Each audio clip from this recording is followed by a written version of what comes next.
Bom dia a todos. Meu nome é Tiago. Gostaria de agradecer primeiramente pelo convite.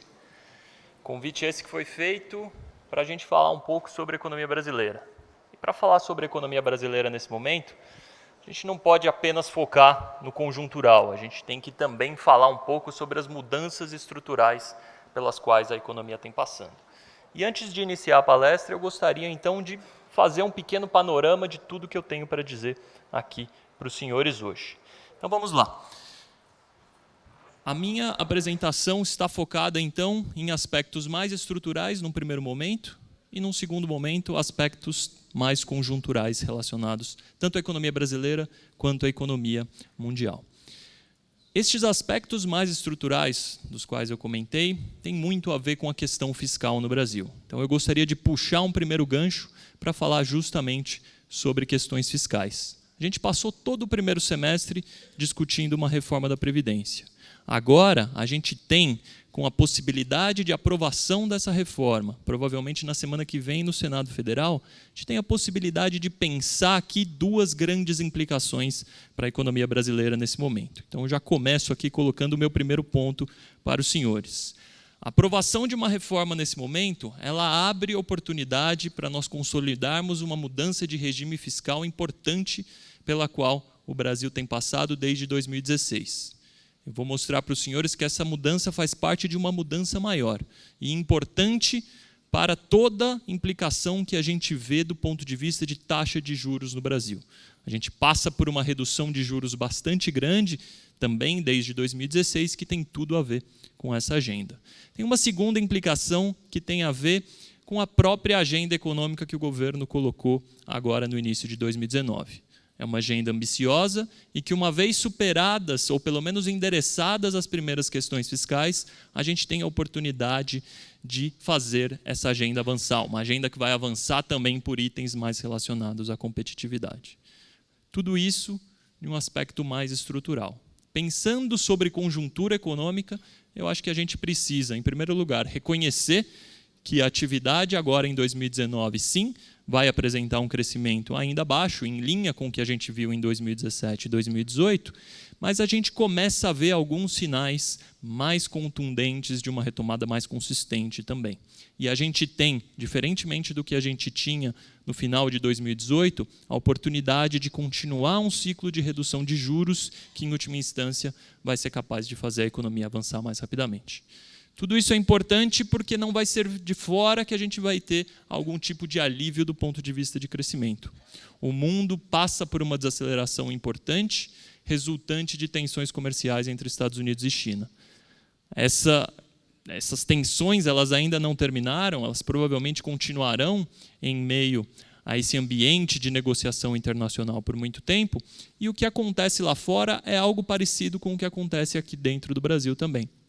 Os bancos centrais agem cortando juros para tentar estimular a economia um pouco mais, para evitar uma desaceleração mais intensa. Esse é o panorama geral. Então vamos lá, vamos entrar em cada um dos assuntos que eu tenho aqui para dividir com vocês. Por que a gente falou tanto em Previdência, então, nesse primeiro semestre? A gente tem um desequilíbrio fiscal bastante grande, mas, como eu falei, a gente tem a oportunidade de consolidar um novo regime fiscal. O que eu estou mostrando aqui para os senhores é a dívida pública brasileira como percentual do PIB. Então, a gente vinha ali entre 2007 e 2014 com um nível de endividamento da ordem de 50% a 60% do PIB, um patamar tranquilo para um país emergente como o Brasil, mas com a crise nós vamos buscar esse patamar de 80%, um patamar já bastante perigoso. Não só nós temos um endividamento alto, como nós temos uma capacidade de geração de caixa bastante limitada também. O que eu estou mostrando aqui é o superávit primário, ou o resultado primário de uma maneira geral. Tudo que o governo arrecada, descontadas as despesas, e o que sobra vai para pagamento de juros. Desde 2014, nós não conseguimos, ao final de cada ano, gerar economia para pagamento de juros. A gente tem, sim, um problema fiscal para resolver. A gente tem uma questão, em especial, relacionada às contas obrigatórias do governo.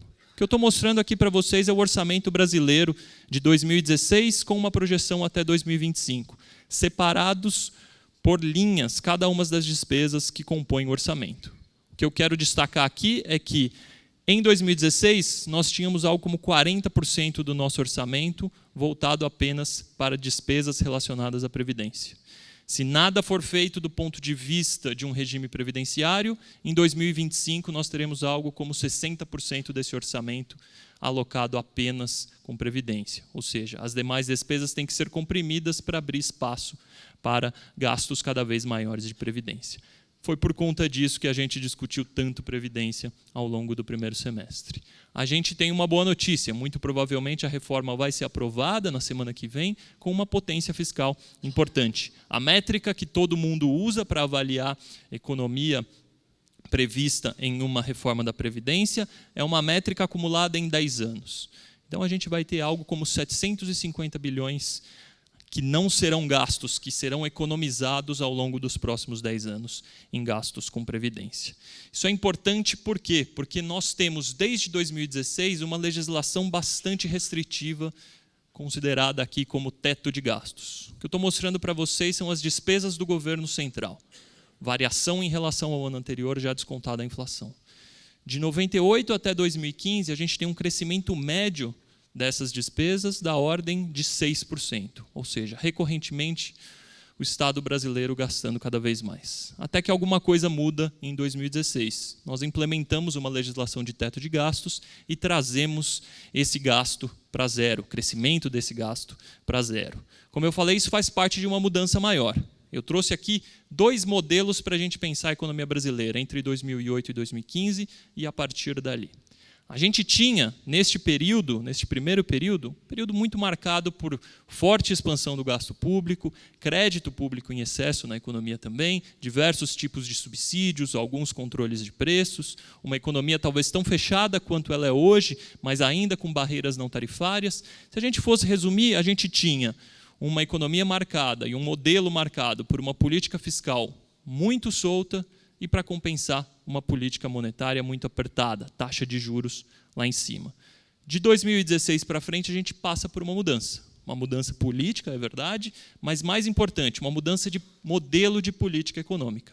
Um modelo marcado por queda dos gastos, por redução de crédito público, aos poucos fomos retirando subsídios e deixando os preços flutuarem ainda mais. Se a gente fosse resumir, a gente tem hoje uma política fiscal muito apertada, e por política fiscal apertada, é isso que eu quero dizer para vocês, ou seja, crescimento zero de gastos, e a gente tem espaço para pensar em uma política monetária mais solta, ou seja, taxas de juros menores. Esse quadro aqui resume para vocês o que eu quero dizer com política monetária. Estou mostrando taxa Selic desde 2009. Política monetária é conduzida por meio de ciclos, então essa flutuação é normal. O que chama atenção é que o Brasil sempre teve uma flutuação bastante intensa. A gente viveu ali, em 2013, um período de juros relativamente baixos para padrões brasileiros. Mas, vamos lá, ele durou pouco, e quando o Banco Central precisou subir juros, ele precisou subir muito. A gente foi de 7% para 14%.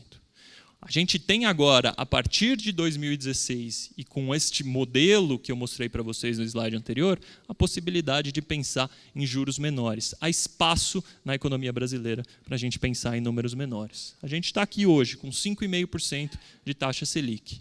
E o Banco Central, com espaço do ponto de vista de inflação, provavelmente vai continuar cortando.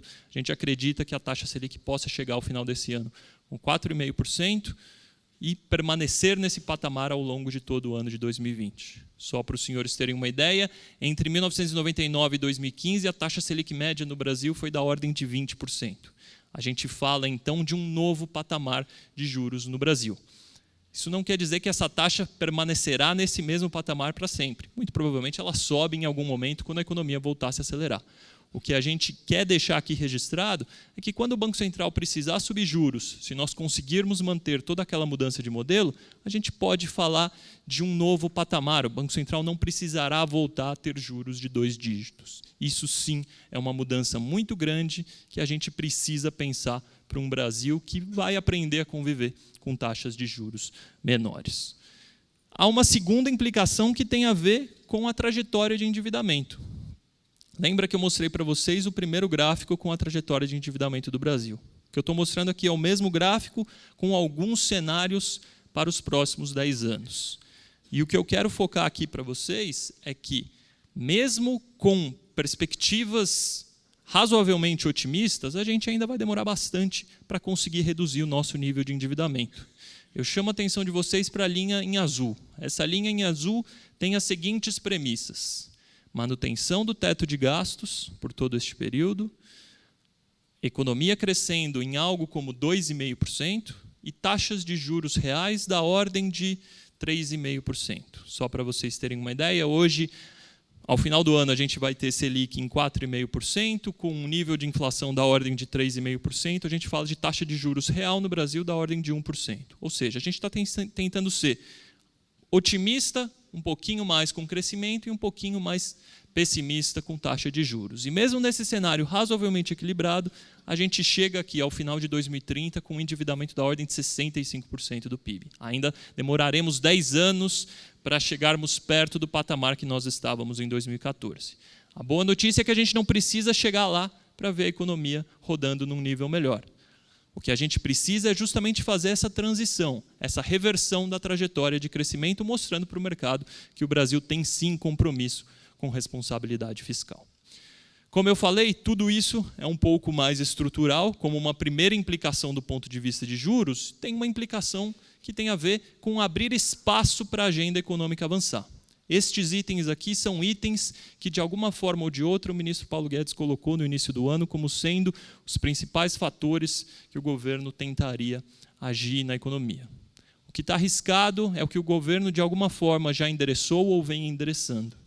E o que eu quero destacar é que, com a reforma da Previdência avançando, a gente tem espaço para pensar em outros itens dessa agenda. Itens mais relacionados, principalmente, à competitividade. E eu queria destacar um deles, que tem a ver com simplificação tributária.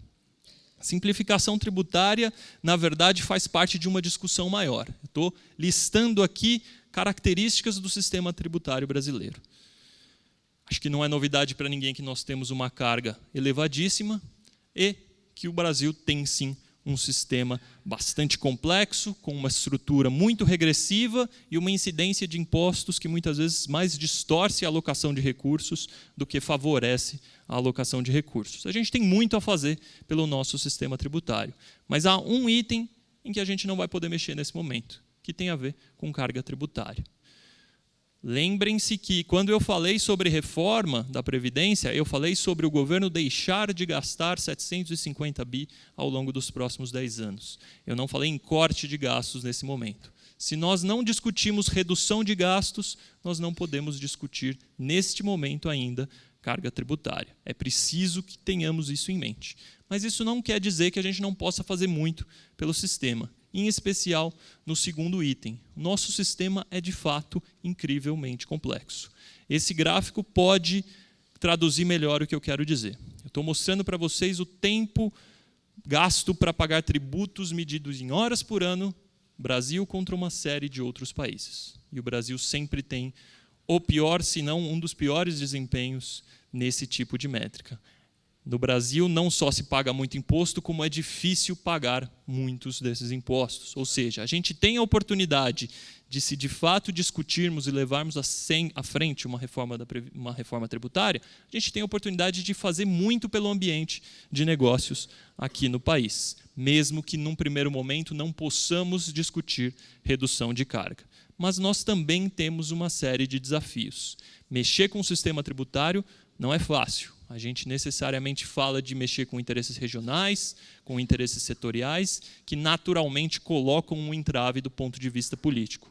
O que eu estou mostrando aqui para vocês são, de certa forma, as principais propostas que estão sendo discutidas para uma reforma tributária. E aqui a gente já tem uma ideia de quão madura está essa discussão. Lembrando, nós entramos o ano de 2019 tendo discutido uma reforma da Previdência desde 2017. Era uma discussão que já estava e vinha amadurecendo há bastante tempo.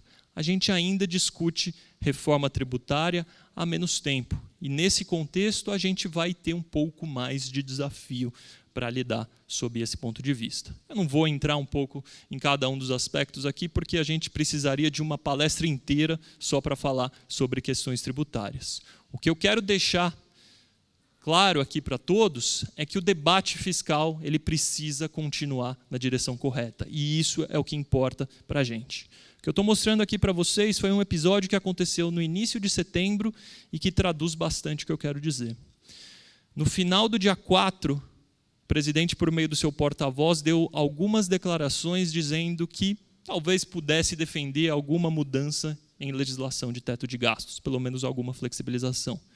Isso foi recebido pelo mercado com muita preocupação, provavelmente dentro do próprio Ministério da Economia também com muita preocupação, de modo que quase 12 horas depois o presidente veio a público por meio do Twitter dizer que, bom, não é nada disso, nós não estamos pensando em uma flexibilização de teto de gastos nesse momento, nós precisamos continuar na direção fiscal correta.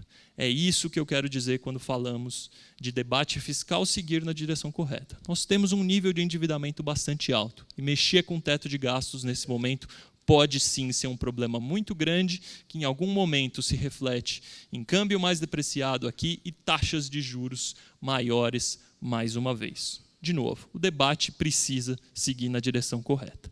Tudo isso, como eu falei, mais estrutural. Vamos falar um pouco de conjuntura finalmente. 2019 vai sim ser um ano de crescimento ainda baixo, mas nós conseguimos ver alguns pontos positivos de uma economia rodando a um patamar mais interessante do que a gente viu no início do ano. E, principalmente, há espaço para mais cortes de juros no Brasil. O que eu mostro aqui para os senhores são os setores da economia de uma maneira geral. Não se atentem tanto para os números, eles são apenas números índices, o que interessa é a trajetória. E o que eu quero mostrar é que nós temos desempenhos bastante distintos, se formos considerar o varejo, o setor de serviços e a indústria. A indústria tendo sido o setor que mais sofreu tanto com a crise e principalmente também nos últimos meses com impactos na Argentina. A gente tem uma indústria, em especial a indústria automotiva aqui no Brasil, muito exposta à Argentina. Quando os nossos irmãos argentinos sofrem, a nossa indústria sofre também. O que chama a atenção nesse gráfico? O varejo com um desempenho muito interessante. Uma primeira explicação pode ter a ver com questões relacionadas a saque de recursos do FGTS. Nós temos, desde setembro, liberação de recursos em uma ordem parecida com o que aconteceu em 2017, algo como 45 bi, e que nós estimamos que tenham tido um impacto da ordem de 0,5% do PIB naquele período. Muito provavelmente teremos algo similar, com a diferença que este período vai durar até março de 2020. Nós teremos liberação de recursos de uma maneira mais faseada, de modo que teremos esse impacto espalhado no tempo até mais ou menos março de 2020. Mas, de novo, aqui a gente não fala de um crescimento sustentado por conta de liberação de recursos de FGTS. Falamos apenas de uma espécie de faísca que talvez faça com que alguns setores comecem a rodar em um ritmo mais forte. O que nós precisamos e que temos tido desde julho é, sim, redução de juros. Juros em patamares que estimularão mais a economia brasileira. Esse gráfico aqui é um zoom em relação àquele gráfico de Selic que eu mostrei para vocês. A linha em cinza representa a taxa Selic e a linha em vermelho representa a taxa de juros de mercado. Quanto que de fato custava para se tomar recursos no mercado. E o que eu quero chamar a atenção de vocês é que ao longo de 2018, embora a taxa Selic tenha permanecido parada em 6,5%, o mercado sofreu dois grandes choques. O primeiro, com a greve dos caminhoneiros em maio, e num segundo momento, com as discussões eleitorais. Ou seja, embora a taxa Selic tenha ficado parada em 6,5%, estava assim mais caro tomar recursos no mercado ao longo do ano de 2018. Agora a gente vive um movimento oposto. Quando lá em julho o mercado entendeu que o Banco Central iria iniciar um processo de redução de juros, o mercado foi na frente e já precifica uma taxa de juros ao final deste ano da ordem de 4,5%, como eu falei para vocês. Nós passamos por um processo de flexibilização diferente do que a gente viu em 2018. É no crédito que a gente deve ver a principal força para crescimento no Brasil, tanto em 2019 quanto em 2020. Estou mostrando para vocês a inadimplência do sistema financeiro brasileiro. A gente fala de um nível de inadimplência bastante tranquilo. É claro que essa inadimplência reflete também seletividade dos próprios bancos ao longo da crise. Mas pensando aqui com a cabeça dos próprios bancos, se de um lado você tem taxas de juros bastante baixas e do outro você tem inadimplência em um nível baixo também, você tem todos os incentivos para fazer o crédito acelerar. E é o que vem acontecendo. Estou mostrando para vocês concessões de crédito no sistema bancário brasileiro, desde 2013, quebrado por pessoa física e por pessoa jurídica. No caso de pessoa física, a gente já está no patamar que a gente estava antes da crise. No caso de pessoa jurídica, ainda não estamos, embora estejamos com uma trajetória ascendente. E no caso de pessoa jurídica, também é preciso fazer uma ressalva. Grande parte das grandes empresas tem tomado recursos diretamente no mercado de capitais e não mais no sistema bancário, de modo que esse número naturalmente ficará mais limitado por conta disso. Isso faz parte de um movimento de amadurecimento do mercado brasileiro. A gente, como eu falei, aos poucos começa a se acostumar a conviver com taxas de juros mais baixas. Isso é visto no comércio de uma maneira geral. A gente segmentou os dados do comércio no Brasil, a pesquisa de comércio do IBGE, entre itens ligados mais à renda e itens mais ligados ao crédito. E o que a gente consegue ver são desempenhos bastante distintos. Estes itens mais ligados a crédito, que na crise sofreram mais, é a linha em vermelho, agora se recuperam mais rápido também. Ou seja, a gente vê no crédito a principal força para pensar em um crescimento um pouco maior para a economia brasileira. A gente consegue ver isso, por exemplo, no segmento automotivo. A gente vê o segmento como um todo crescendo em 12 meses, algo como 10%, ou seja, com um crescimento superior ao da economia de uma maneira geral. E aqui eu quebrei por veículos leves e veículos pesados, tendo veículos pesados um desempenho bastante interessante, embora também tenha sofrido muito mais ao longo da crise. A gente vê isso também no mercado imobiliário. O mercado imobiliário se recupera de uma maneira gradual. É o gráfico da esquerda. Quando a gente fala de dados especificamente de São Paulo, a gente vê um mercado imobiliário andando em um ritmo bastante acelerado. A linha em vermelho representa lançamentos de unidades em 12 meses. E a gente fala do melhor momento do mercado imobiliário paulistano desde o início da série que nós temos disponível desde 2004. Isso do ponto de vista de unidades vendidas. É claro que esse número é bastante influenciado por unidades cada vez menores e também por uma participação importante do segmento econômico, do Minha Casa Minha Vida. Mas a gente fala de um mercado que tem, sim, tido um desempenho bastante interessante. Ou seja, como eu falei, é justamente no crédito que a gente vê espaço para a economia brasileira avançar mais. Mas a gente precisa falar de desafios, e acho que desafios aqui têm a ver com o mercado de trabalho. O mercado de trabalho ainda se coloca como um desafio ao avanço da economia como um todo, também do crédito. O crédito poderia estar avançando em um ritmo mais rápido se falássemos de um mercado de trabalho que avança num ritmo mais rápido. Estou mostrando para vocês criação de empregos formais, acumulados entre janeiro e agosto de cada ano. É verdade que 2019 é o melhor ano desde 2014, mas também é verdade que a gente ainda está bastante abaixo de 2012. Ontem mesmo, e não deu tempo de eu atualizar o gráfico, porque esses dados saíram no final do dia, a Secretaria do Trabalho do Ministério da Economia divulgou os números do dia de setembro, números bastante importantes e positivos para o mês de setembro também. Se considerarmos apenas setembro, foi o melhor número desde 2013. A gente começa, como eu falei, a ver alguns sinais de uma economia que avança mais rapidamente. Mas o mercado de trabalho ainda assim coloca um desafio bastante grande. O que eu fiz nesses números que eu queria dividir aqui com vocês? Eu considerei criação de postos de trabalho no Brasil, considerando tanto o setor formal quanto o informal, desde 2014. Ou seja, a gente criou no Brasil algo como 1,5 milhão de vagas de 2014 para cá. A taxa de desemprego subiu porque, na verdade, a gente teve um crescimento da população que busca emprego acima desse crescimento de 1,5 milhão de vagas. E o que eu quero destacar? O setor formal cortou algo como 3,5 milhões de vagas em todo esse período. O que sustentou esse crescimento fez a gente sair de um uma queda de 3,5% para um crescimento positivo de 1,5 milhão de vagas, na verdade foi o setor informal. Tanto o setor informal quanto conta própria. Conta própria é um fenômeno relativamente novo aqui no Brasil, e a gente vê que foi o principal fator de sustentação do mercado de trabalho, algo como 2.800.000 vagas. A gente fez uma conta interessante que foi destacar o setor que mais cresceu. O setor que mais cresceu foi o transporte de passageiros, com 570.000 postos criados. Por curiosidade, eu fui buscar os números do Uber, e desde 2014, que foi quando eles começaram a atuar no Brasil, eles registram 600.000 motoristas cadastrados. Ou seja, a gente tem aqui, como eu falei, um mercado de trabalho ainda um pouco fraco e que, neste processo de aceleração da economia brasileira, a gente vai ver uma taxa de desemprego que vai sim cair, mas vai cair em um ritmo bastante lento.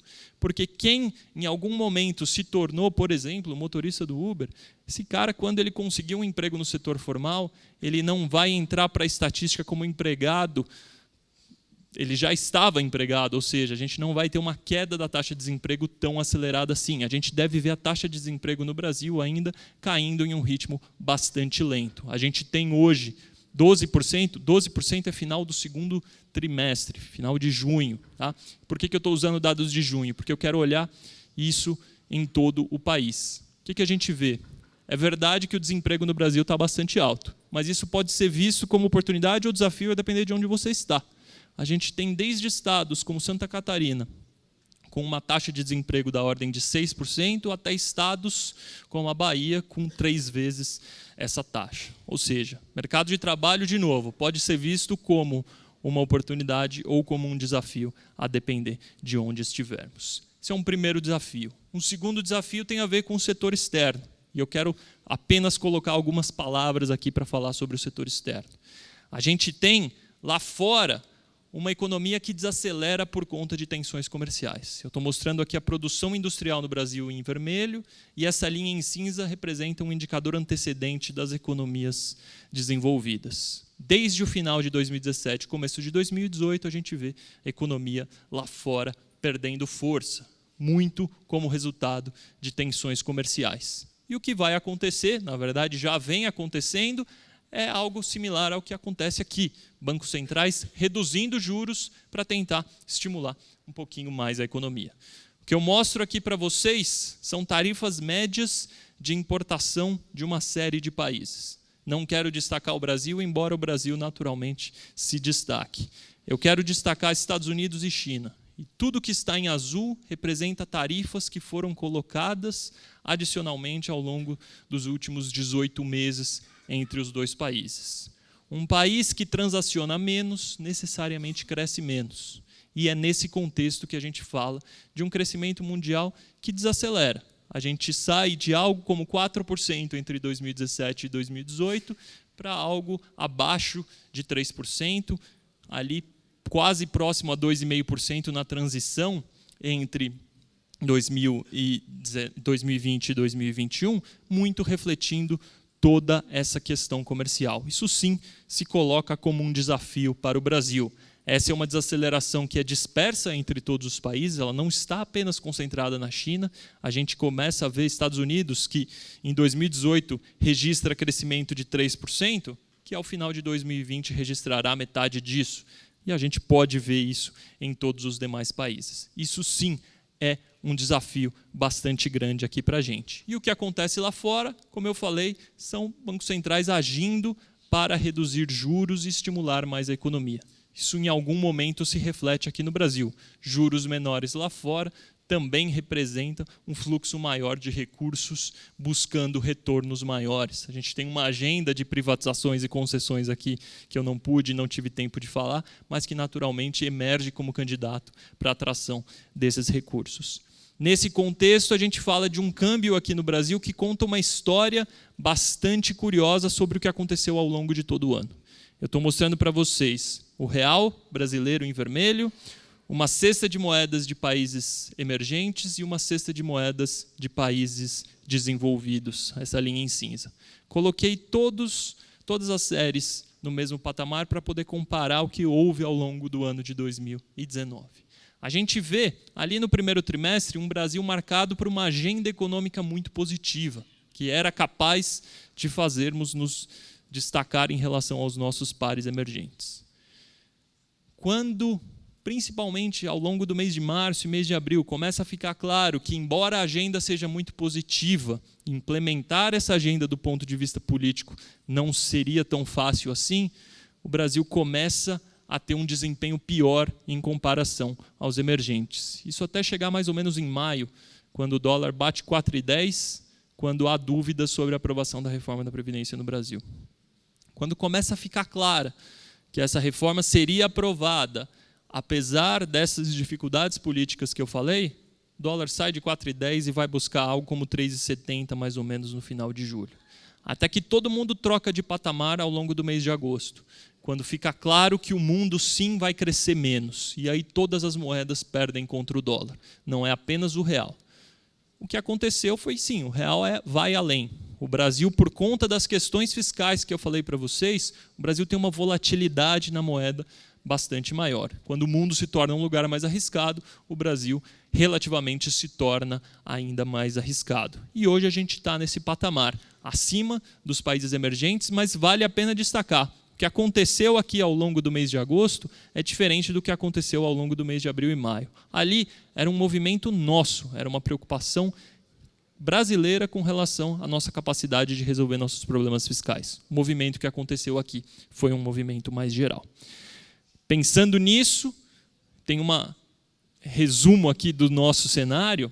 Puxando o gancho do ponto de vista de câmbio, a gente pode pensar em um câmbio aqui no Brasil, para o final desse ano, em R$ 4,00 por dólar. A gente tinha a expectativa de uma manutenção de taxa de câmbio da ordem de 3,80, mas que quando o mundo troca de patamar e se torna um pouco mais arriscado, a gente não consegue manter esse tipo de previsão. Nós temos uma projeção de 3,80 ao final de 2020, refletindo o fato de que, ao longo do ano de 2020, o Brasil tem a possibilidade de ter um desempenho superior ao desempenho da economia mundial de uma maneira geral. Isso se traduz em mais recursos para o Brasil e algum espaço para apreciação. Mas fica o risco. Se a gente fala de um mundo que continua arriscado, seja por questões relacionadas à guerra comercial, seja por questões relacionadas a Brexit, seja por questões relacionadas à própria política americana, enfim, como eu falei para vocês, um mundo mais arriscado necessariamente se traduz aqui no Brasil em um dólar mais depreciado. Fica como uma ressalva. Pensando em todas as demais variáveis, eu acho que o que mais vale destacar é taxa Selic em 4,5% ao final deste ano e ao final de 2020 também. É isso que vai fazer com que tenhamos um crescimento mais interessante, que sai de 0,8% agora em 2019 para algo da ordem de 2%. Se continuarmos a ver estes números positivos que estamos vendo, é possível que aos poucos façamos revisões desta vez para cima. Nós passamos tantos anos fazendo revisão para baixo de crescimento, é possível sim, dessa vez, pensar em revisão para cima. Pessoal, meu tempo acabou e antes de terminar eu queria mostrar um gráfico para vocês. Esse gráfico traduz muito do que é o Brasil ao longo desses últimos anos. Estou mostrando os últimos episódios de recessão da economia brasileira.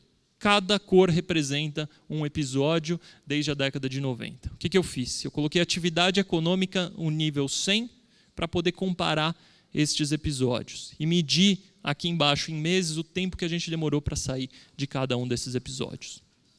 Em média, o Brasil demorava algo como 3 a 6 meses para sair das crises, para voltar a ter um desempenho superior ao que nós tínhamos antes da recessão. Dessa vez, nós estamos nessa linha em vermelho. Ou seja, 2 anos depois do fim da recessão, não é nem desde o início, nós ainda estamos algo como 4% abaixo do que estávamos quando entramos lá em 2014.